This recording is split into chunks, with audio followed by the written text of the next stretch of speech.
Hello and welcome once again to the video. Continuing my look at every Formula One Grand Prix in the 2025 Formula One World Championship. Just from a fan's perspective, been a fan for many years, as I always say, many decades actually. And my routine in these videos is to list the finishing order, followed by the top 10 in the Drivers' Championship, and then the rundown of the Constructors' Championship.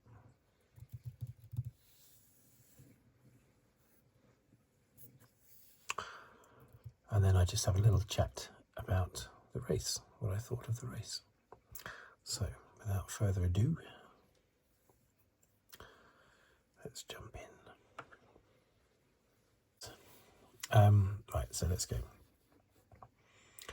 Okay, so it's round 8.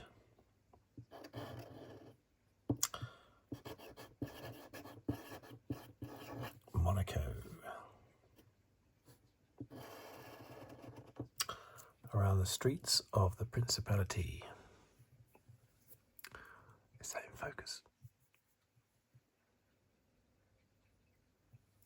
I think so. Okay.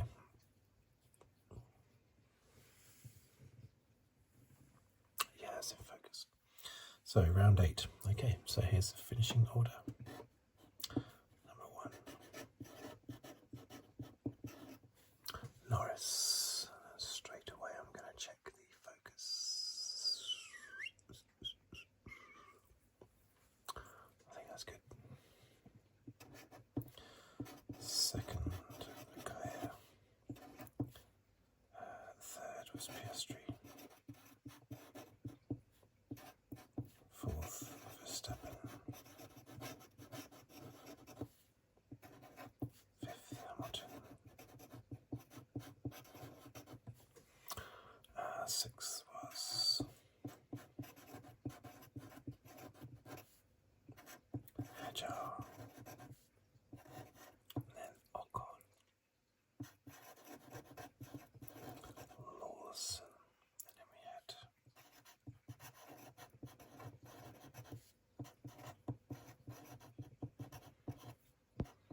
Albon, Sainz, Russell.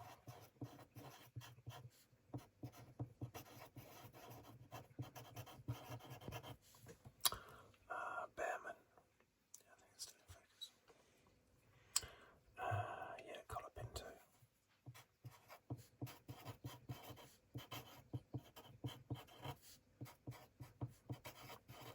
Bortoleto.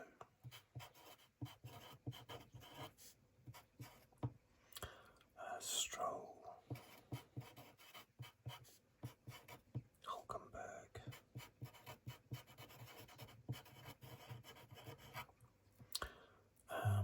Tsunoda.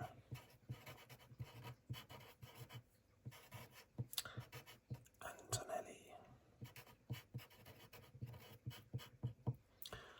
And the 2 non-finishers.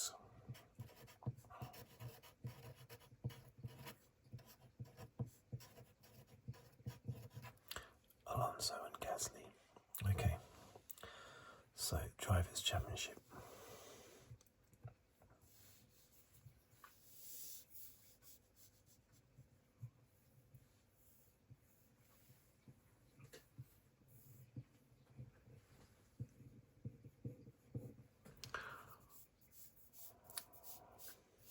Just correcting something on my desk there. Okay, so we have Piastri out front still, 61. Norris, next up. 158.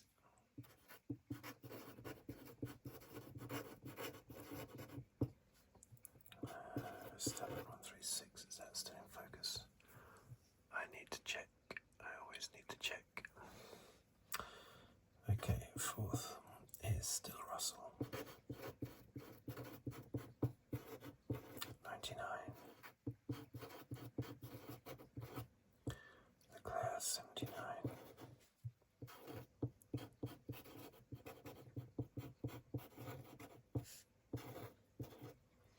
Hamilton 63.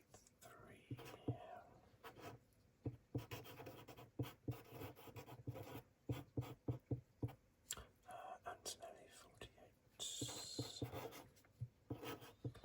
We've got Albon 42.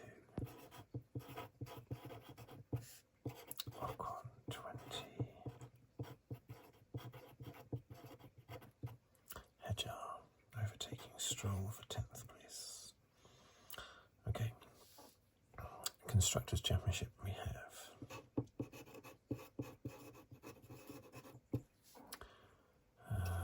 McLaren 319. Mercedes 147.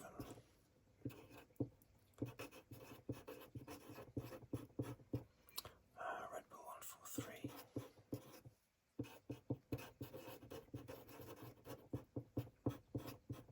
Ferrari 142.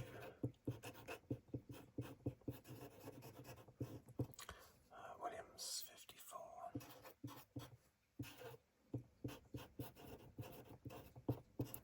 Haas 26.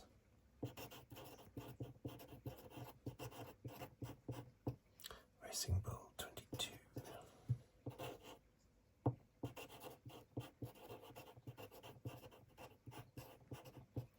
Aston Martin 14.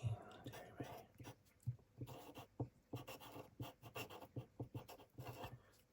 Alpine 7.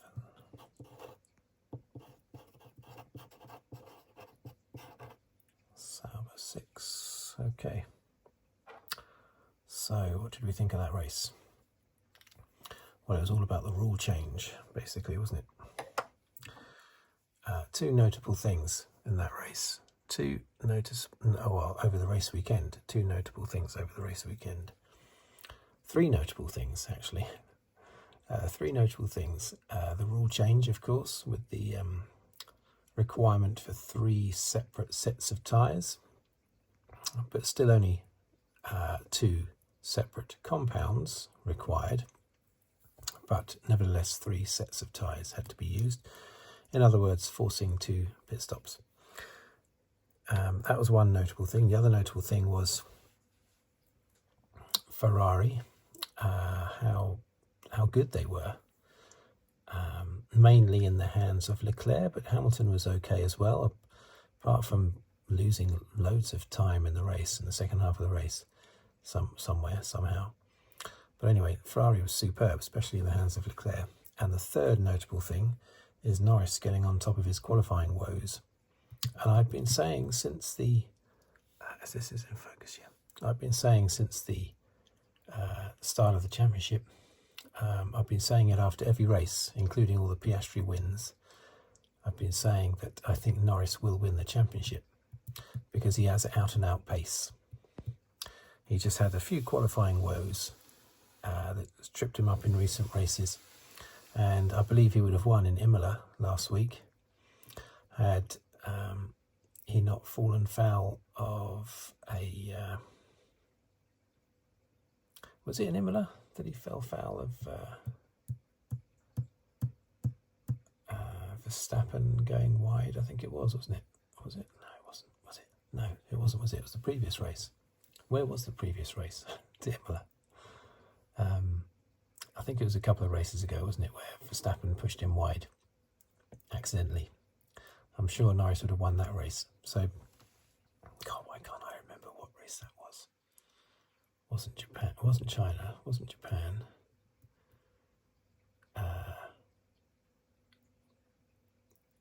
Which wasn't Saudi Arabia, was it? Wasn't Imola, was it? No. Wasn't Imola. It was the race before Imola. I just can't remember where it was. Anyway, so yeah, I've been saying all along that I think Norris is going to win the championship. I still do. That doesn't mean that I think he's going to romp away with it, but he does have pace advantage over Piastri. He is quicker than Piastri, but Piastri is calmer, more collected. Although, let's face it, Norris had to be extremely collected in this race towards the end, just as he had to all the way through the Australian Grand Prix. So Norris can show that he can be very, very cool and calm under pressure. But occasionally he does make mistakes, whereas Piastri seems to make less on the evidence that we've seen so far. Plus, Piastri was doing better in quali. But out-and-out pace, Norris, I think, is the fastest. He was on pole, and he got the fastest lap on the last lap. Piastri's 4 wins, so Piastri 2 for Norris, 2 for Verstappen, 6 for McLaren, 2 for Red Bull. Yeah, so Norris, fantastic performance in qualifying to get pole position. He got pole, and then Leclerc took it off him, and then in the dying seconds, Norris got it back again. And had it not been for Verstappen with his second pit stop, Norris would have won quite comfortably. At one point, he was 15 seconds ahead of Piastri. The only reason why they closed up at the end was because of Verstappen needing to have his second pit stop. And as soon as Verstappen came in at the end of the penultimate lap, Norris then shot forward and set the fastest lap of the race on the last lap. But what do we think of, or what do I think of the new rules? Well, it sort of made 2 races. It created 2 races. That's one thing. You had the race with the leaders, and then a completely different race with a load of F3 cars. To be fair, some of them did want to go quicker, but they just couldn't get past the slower cars that were playing games, basically, helping out their teammates. And it worked very well for Racing Bull. But you had Lawson helping Hadjar in the Racing Bull. You had the 2 Williams drivers helping each other. And you also had Antonelli helping Russell in the Mercedes. The speed they were going, incredibly slow. I mean, the Mercedes must have been 3 laps behind in the end, because they were lapped twice, and that was before they'd even had their 2 pit stops. Plus Russell had a stop-go as well. No, not stop-go. Was it a stop-go? Or was it a drive-through? I think it was a drive-through penalty. I'll mention that in a moment. So basically, what do I think of the actual thing? Yeah, it created 2 races within 1 race. And the finishing order was exactly the same. The first 4 places were exactly the same as the grid.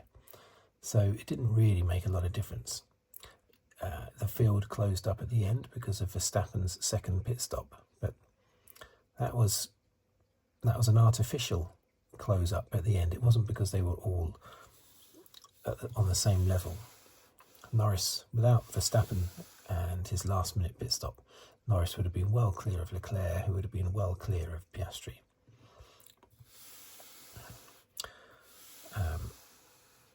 So no, I don't think it worked. It's been suggested by the punditry team in the commentary that the FIA should have said, look, you've got to take the first pit stop in the first half of the race and the second pit stop in the second half of the race.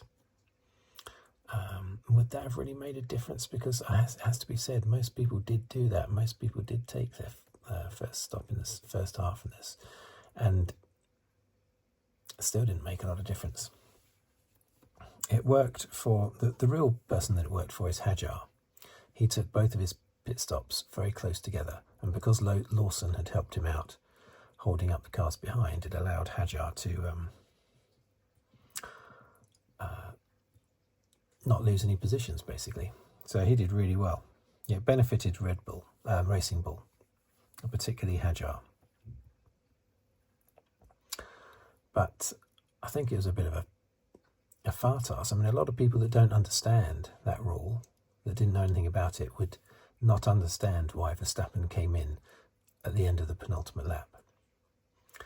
So it's a bit of a mess. I don't think they'll do it next year. I don't think they'll do the one pit stop has to be in a certain period, the second pit stop in a second period, because most drivers did that anyway.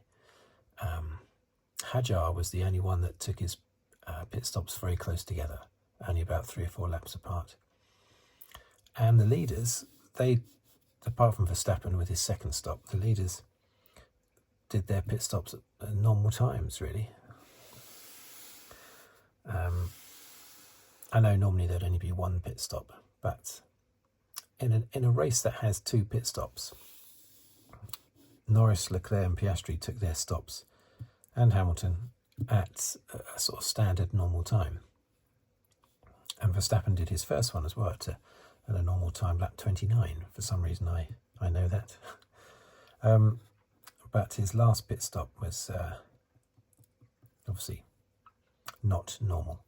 Tsunoda did his first stop in the first few laps, and he did his last stop in the last few laps. Didn't do anything for him, down in 17th place. So no, I don't think it worked, and that seems to be the general consensus, that it didn't work. Was it even necessary? Last year was unusual to have the red flag on the first lap when Perez and Magnussen crashed into each other. It was Magnussen going to overtake Perez, and then Perez drifted across. So I think it was mostly Perez's fault. Anyway, I discussed that in a video a year ago. But that was unusual to have a red flag on the first lap, which then meant that everyone could put on fresh tyres and then go the whole race without a pit stop. That was unusual. That wouldn't happen every race. But as Verstappen said after the race, it doesn't matter what you do, the race is always going to be like this. I mean, everyone talks about the Nigel Mansell and Ayrton Senna 1992 duel, and I remember watching that. I remember watching it well. I was 21 at the time. But there was still no overtaking between Senna and Mansell. They were stuck together. It was very exciting and thrilling to watch them stuck together so closely. But there was still no overtaking between them for those 7 or 8 laps.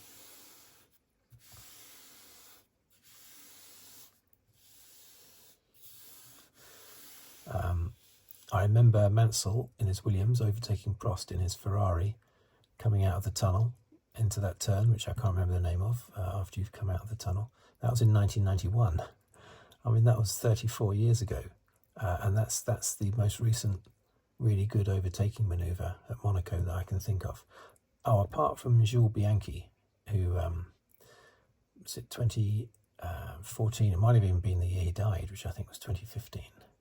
Or the year he had his really bad accident that put him into a coma. Anyway, I think he died the following year, did he? I can't remember. But anyway, it was either 2014 or 2015. Bianchi did a fantastic overtaking manoeuvre at Rascasse at the end of the lap on, I don't know who, but it earned him 9th place, I think, in that race. So those 2 manoeuvres stand out to me, 2014 or 2015, and then 1991. I struggle to think of any others. Right, so those are those main 3 standout things to do with this race. Hamilton's grid penalty. Yep, he had to have a penalty because he did impede Verstappen, but as Max himself said afterwards, it wasn't Lewis's fault, it was his team. A bit of a miscommunication, or basically not so much miscommunication, but just basically the race engineer getting it wrong, thinking that Max was going slow when he was actually going fast. And he told Lewis, oh, don't worry about him, he's going slow, he's slowing up. So it's just a mistake. Mistakes happen all the time. Drivers do mistakes all the time. The teams are also allowed to do mistakes, to make mistakes. It's just the way it goes. But that really hampered Hamilton, knocking him down from 4th to 7th on the grid, although he did get past Hadjar and Alonso quite easily in the first pit stop. But he didn't get anywhere near Verstappen.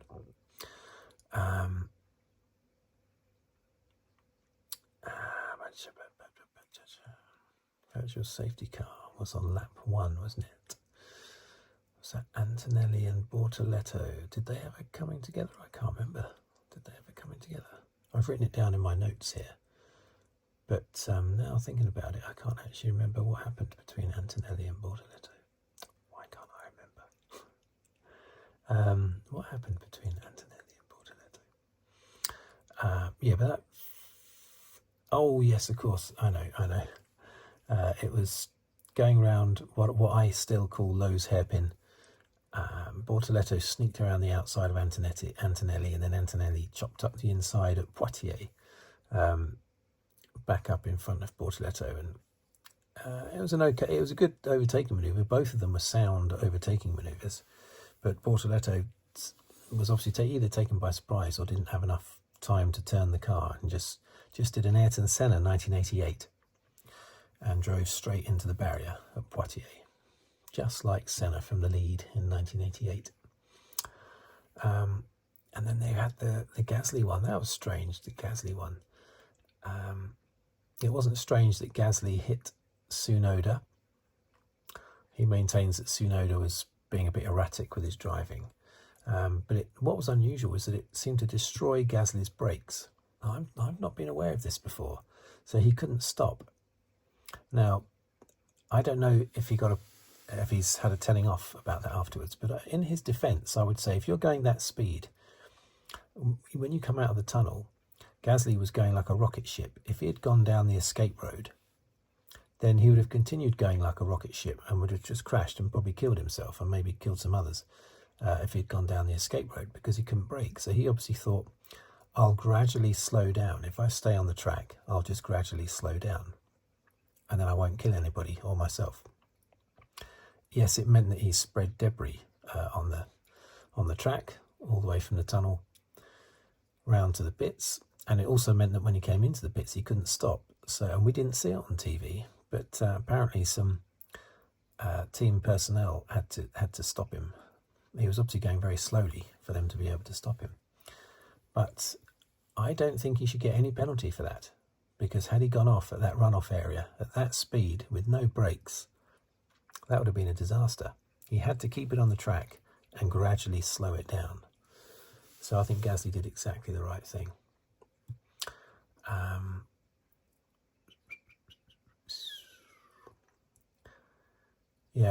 Cheeky George Russell. I've just written Cheeky Russell in my notes.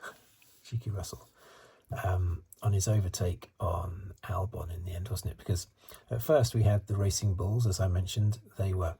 Lawson was deliberately holding up the pack to give Hadjar space so that he could do his stops and hold his 6th place. But once they had stopped messing about, the Williams decided to do some of that as well. And they held up the pack behind them. It was very odd. At one point, Lawson came in for his pit stop. Was it his second one or his first one? Second one, maybe, I don't know. And Albon came in at the same time, exactly the same time. So he just got stuck behind Lawson again, which is a bit odd. But anyway, once the Racing Bulls had done their stuff, the Williams then took over and started playing games and holding up the cars behind him. And Russell was stuck behind Albon. First Sainz and then Albon, and then later Sainz again. Although I think by that time Russell might have gone past. Yeah, Russell got fed up being behind the Williams duo, basically. First Sainz, then Albon. That eventually he just seemed to deliberately, at the chicane after the tunnel, deliberately drove off the track to get past. And I think it was a deliberate move, and I don't think he's hidden that it was a deliberate move. And he was like, yeah, okay, I'll get a penalty, don't worry, I can drive on ahead. And he did get a penalty, but of course they threw the maximum penalty at him because he was being cheeky, saying, yeah, okay, let him give me a penalty, I don't care. So they gave him a drive-through penalty for that, which lost him even more time. But he ended up finishing 11th, so that's not too bad. But that's what Russell had to resort to in the end. The excitement came towards the end. Okay, it was thanks to the whole two-stop thing with Verstappen not stopping. that did make things exciting when Norris, Leclerc and Piastri drew up. But for me, as a Norris fan, it wasn't exciting in a good way. It was a sort of excitement that you experience when you're being chased through a jungle by a tiger. That sort of excitement. A thrill, but not a nice one. I had this image in my mind of Leclerc lunging, because he was getting more and more desperate, Leclerc, and I thought in a minute he's just going to make a lunge, and they're going to crash into each other. Norris and Leclerc wiped out of the race. Verstappen then takes his pit stop, and Piastri poodles on past from 4th place to the lead and wins the race, and is all calm afterwards and saying, "Oh yeah, it was not a bad race. Yeah, I'm glad I won that race." And it would have been so frustrating. 25 points for Piastri, 0 for Norris. Deary me. And 2nd place would have been Verstappen as well. That's what I was fearing was going to happen, but it didn't, fortunately, because Norris deserved to win that race. He really did.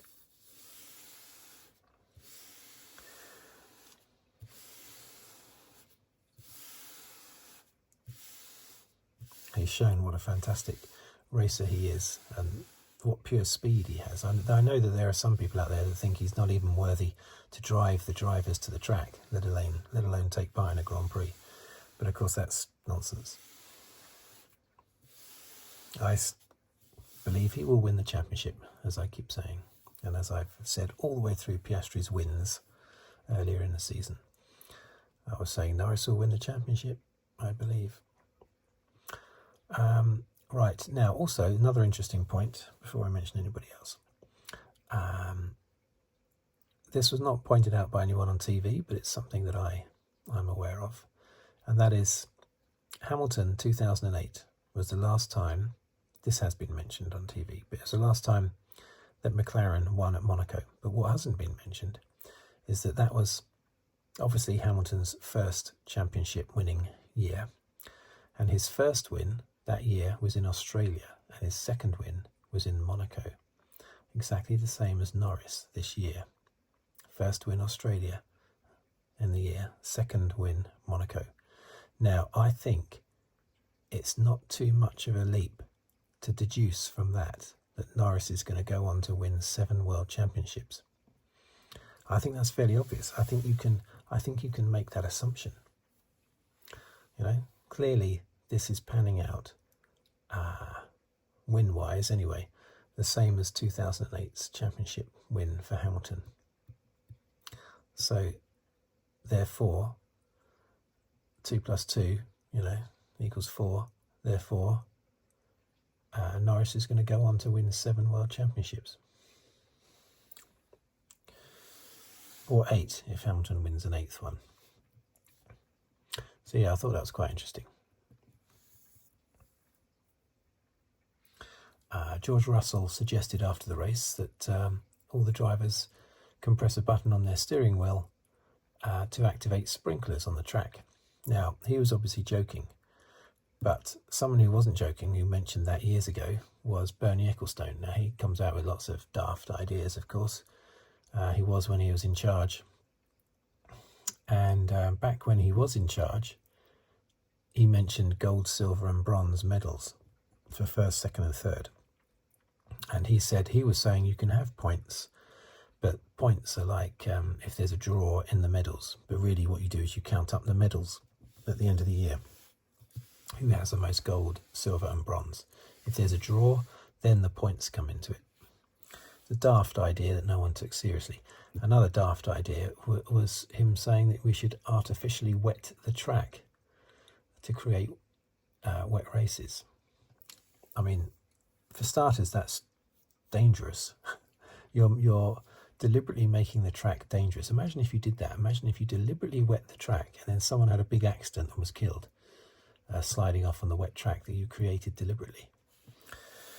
So, yeah. But Russell on this occasion was, of course, joking. Who else had a great race? Ocon, fantastic race. I mean, he's been, struggling with the car of late, hasn't he, with his Haas. But there's very solid performance by Ocon today, really good. Bearman, well, he had problems he had a 10-place grid penalty, didn't he, for overtaking in qualifying, during yellow flag thingy. Colapinto, I wasn't really following him. Bortoleto, I just remember his accident on, well, I remembered it eventually anyway, his accident on lap 1. Stroll, well, yeah, whatever. Hulkenberg looked good on his fold-up bike after the race. Tsunoda stopped right at the beginning and stopped right at the end, and it didn't help him at all. And Antonelli and Russell, they did both of their pit stops each in just the last few laps of the race, which was the plan from the beginning, according to Russell. But the problem was other teams were playing games like that as well.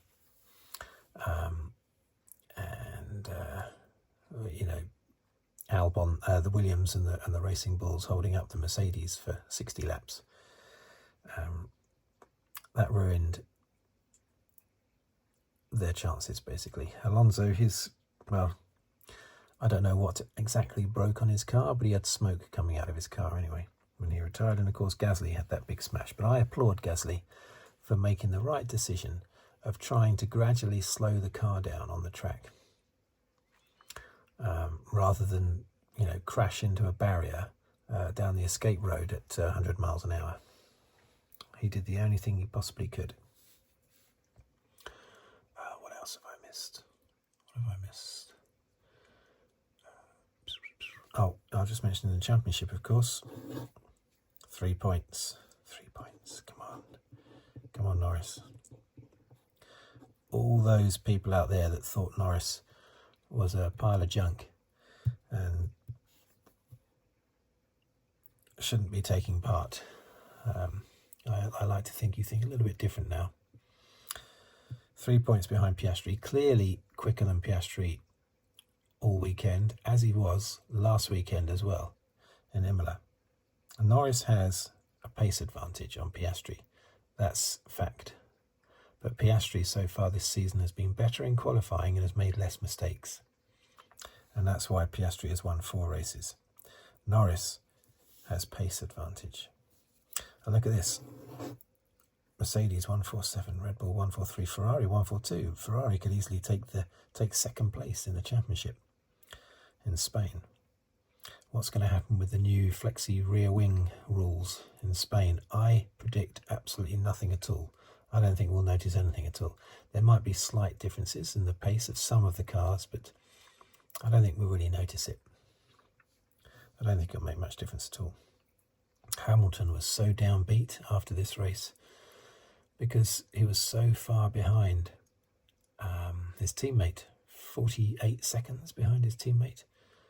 And he asked in the race, he said, how far am I away from those in front? About a minute. And his race engineer, they have such bad communication. His race engineer thought he'd asked him what the time was or something. Just gave him a completely different answer. And Hamilton said, no, that's not what I asked. Can you tell me am I a minute behind the ones in front? And he said 48 seconds. And then there was just stony silence from Hamilton. And also at one point, the engineer, and Hamilton mentioned this after the race, and I thought it was strange during the race. He's talking about something with his engineer, what can I do? What am I doing? What can I do? And the engineer said, this is your race. Okay, Lewis, this is your race. And Lewis revealed after the race that he had no idea what that comment meant. I think it meant, you're not racing for Leclerc. You're not trying to help Leclerc at all. Just do your own thing. I think that's what his engineer meant. Which, in a way, is a bit unfortunate. It's a bit of an insult in a way, isn't it? It's like, look, you're nowhere near Leclerc to be able to help him. So just do your own thing, mate. Just play in the background. Leclerc's up front doing all the big stuff. You can just play with your toys over there on the rug. Let the big boys do their stuff up ahead. You can't affect them at all. That's terrible, isn't it? But I mean, Hamilton did lose loads of time. He came out after his first or second pit stop. But going into that pit stop, he was not far behind Verstappen. And then, not many laps later, I noticed he was suddenly 20 seconds behind. It was inferred that maybe he lost a lot of time with traffic, more so than those ahead. But that doesn't make sense. I mean, it's the ones that are at the front, like Norris, they suffer the most with traffic, because the back markers, the leader is the first one that the back markers experience coming through. So when that first one comes through, the guy in second place has an advantage, because those back markers know that the cars are coming through, because they've just had Norris go through. So I don't get this thing about, I don't believe that that's the reason why Hamilton was slow. I just think he had an issue. He just wasn't quick in the car, basically. And I think he knows that as well.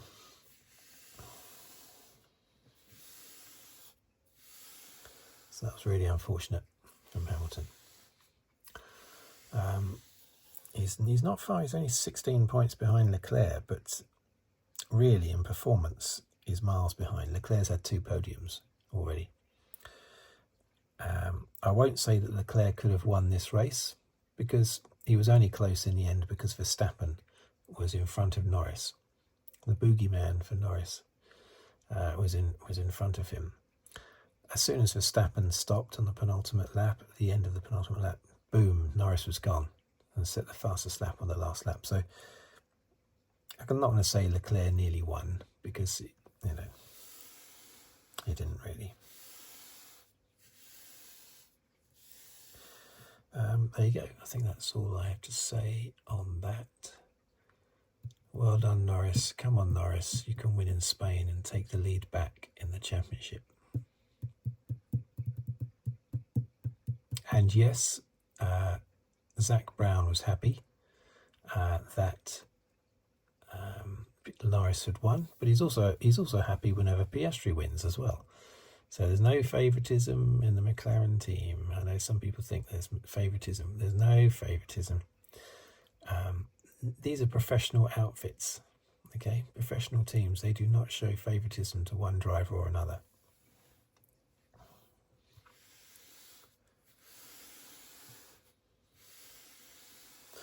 I had something to say about Zach Brown, but I can't remember what it was now. What was the thing I was going to say about Zach Brown? I can't remember. Never mind. Probably not important. Okay, so anyway, thank you for watching. Thank you for listening. If you'd like to subscribe, please do so. Or comment on the video, please do so. Or like the video. Or if you'd like to leave a tip, you can do on the thanks button below the video.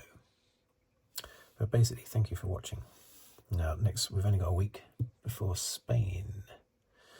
That should be very interesting.